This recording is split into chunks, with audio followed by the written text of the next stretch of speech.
Please open in your learning workbook to page 200. And let's now explore what happens when we transform logarithmic functions, and specifically their graphs. Using transformations to graph logarithmic functions. Graph the function. Identify the vertical asymptote and write the domain in interval notation. F of x equals log base 2 of the sum x plus 3, subtract 2. Okay, let's remember what we learned about transformations earlier this semester. You have a parent function and a transformed function. For our graph, based on this equation, the parent function is log base 2 of x. We have already explored what this specific graph looks like, and the x and y coordinates that we got for this graph were as follows.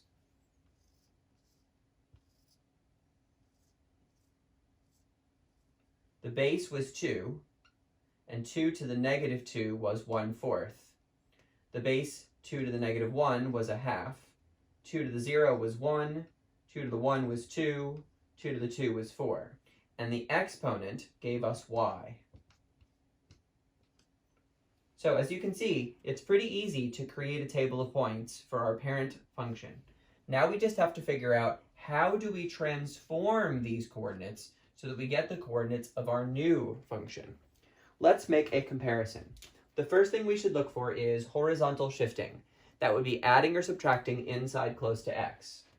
This becomes this. And we notice that this plus 3 is indicative of a horizontal shift left 3. All right, the next thing that we look for is stretching or shrinking. There's no multiplying going on here, so we don't have any of that. The next thing we look for is reflecting, which is multiplying by a negative. Also don't have any of those. The last thing we look for is adding or subtracting outside far from x, such as this, subtract 2. This is indicative of a vertical shift down 2. All right, so now that we've identified our transformations, we just have to figure out which coordinates change and how. For a horizontal transformation, the x coordinates change. And if we're going left 3, that means we're subtracting. So x's subtract 3. For a vertical shift, that would represent a change in the y values, and down 2 means we're subtracting. So y's subtract 2.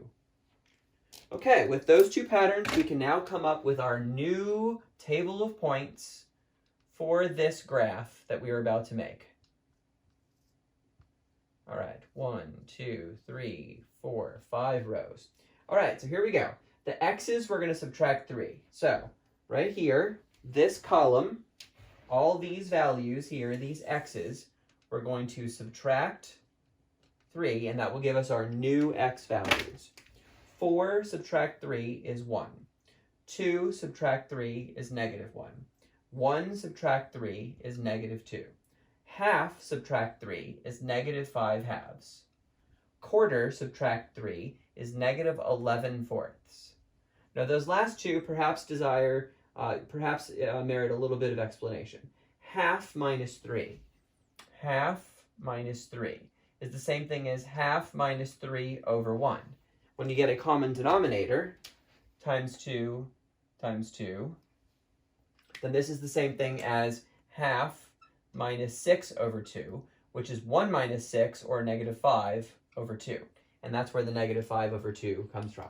Of course, you can also use your calculator to do this fractions math. Okay, now as far as the y's are concerned, the y's are all involving subtraction. And since there's no fraction in the y's, this will be much easier. So these values right here, as we transform them to get our new y values, the pattern is to subtract 2. So here we go. 2 subtract 2 is 0. 1 subtract 2 is negative 1. 0 subtract 2 is negative 2. Negative 1 subtract 2 is negative 3. Negative 2 subtract 2 is negative 4. Okay, great. Now we're ready to create our graph. So we can see that all of our y's are negative except for the 0. So we're going to need quadrants 3 and 4 for our graph. And most of the x's are negative as well.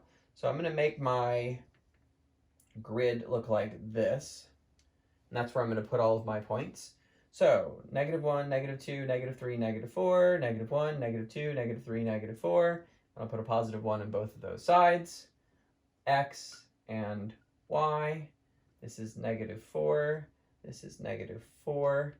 This is 1 and 1. All right, and let's plot our points, and then we'll have our final answer. All right, so here we go. 1, 0. That would be this dot right here. -1, -1 is right here. -2, -2 is right here. -5/2, comma, -3. Well, -5/2 is -2.5. So that means start at the origin and go 1, 2 and a half steps to the left, and then down 3. So we would end up here. -11/4, that's -2.75. So go 1, 2, and then 3/4, and then down 4. So that would put us approximately here. All right, and when we connect the dots here, we're going to get our graph. Now, there is an asymptote that we have to approach. Let's see if we can figure out where that is. We know that our parent function, log base 2 of x, has a vertical asymptote at the y-axis. For a transformation, a vertical asymptote is only affected by shifting left or right. And in this problem, we do have a shift to the left 3 spaces.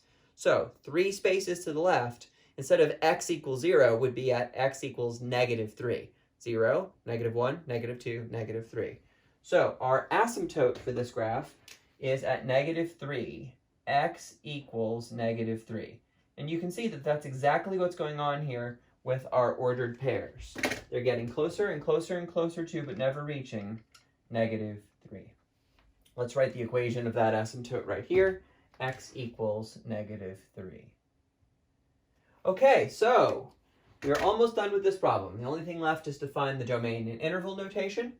So we see that our graph, this black curve, wants very much to go left forever, but it's being blocked by this asymptote. This arrow is pointing 2 directions, down and left. Which one of those do we consider for domain? Left. It wants to go left forever. So right away we think -infinity, but the asymptote is blocking it, and the asymptote is at -3. So our domain is actually -3, comma, something. So I'll write that up here, -3, comma, something.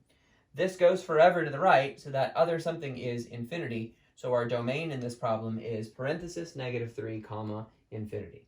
And there we go. We found the graph, the vertical asymptote, and the domain as an interval.